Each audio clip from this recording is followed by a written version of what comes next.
اور بتحقیق ہمارے بندگان مرسل سے ہمارا یہ وعدہ ہو چکا ہے۔ یقیناً وہ مدد کیے جانے والے ہیں، اور یقیناً ہمارا لشکر ہی غالب آ کر رہے گا۔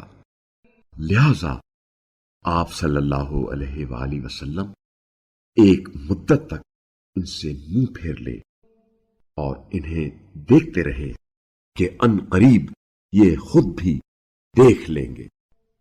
کیا یہ ہمارے عذاب میں اجرت چاہ رہے ہیں؟ پس جب یہ عذاب ان کے دالان میں اترے گا تو تنبیہ شدگان کی صبح بہت بری ہوگی۔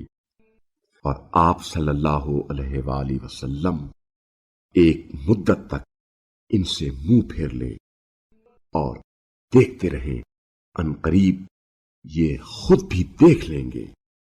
آپ صلی اللہ علیہ وآلہ وسلم کا رب جو عزت کا مالک ہے ان باتوں سے پاک ہے جو یہ بیان کرتے ہیں، اور پیغمبروں پر سلام ہو، اور ثنائے کامل اس اللہ کے لیے ہے جو عالمین کا پروردگار ہے۔